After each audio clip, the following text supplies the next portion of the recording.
కర్ణాటక మద్యం 500 లీటర్ల సారా ఊట 300 కేజీల బెల్లం స్వాధీనం చేసుకున్నట్లు మదనపల్లె డీఎస్పీ కేశప్ప వెల్లడించారు. Madanapalle 1 town 2 town rural traffic పోలీసులు సమిష్టిగా స్థానిక బెంగళూరు రోడ్డు నక్కలదిన్నె వద్ద నిర్వహించిన నాకాబందీ తనిఖీలలో ఓ వాహనంలో సారా ఊట వాసనను గుర్తుపట్టి స్వాధీనం చేసుకున్నట్లు డీఎస్పీ తెలిపారు. పట్టణంలో ఎక్కువగా కర్ణాటక మద్యం విక్రయాలు చేస్తున్నట్లు వచ్చిన సమాచారంపై 4 సర్కిల్ పోలీస్ స్టేషన్ల పరిధిలో నిఘా వేస్తున్నట్లు డీఎస్పీ వెల్లడించారు.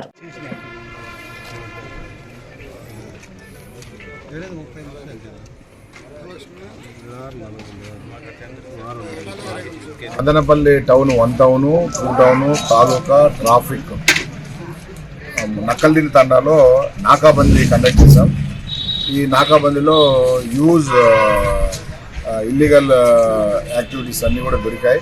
అంటే ఐడిఆర్ యాక్ సుమారుగా 500 లీటర్స్, తర్వాత బెల్లము ఒక 300 కేజీలు, తర్వాత అదే మాదిరి టెట్రా ప్యాకెట్స్ కర్ణాటక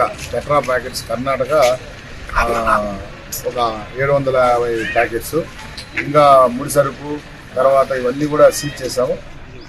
బియ్యం అదే మాదిరి పీడిఎస్ బియ్యం కూడా ఒక 10 మూట్లు ఆటో దొరికింది. ఇదే మాదిరే మన సబ్ డివిజన్లో రూరల్ సర్కిల్లో నిమ్మనపల్లిలో అండర్ ఇన్ఛార్జ్ సిఐ గారు ఒక అగ్రహారం ఏరియాలో తిరుగుతున్నారు.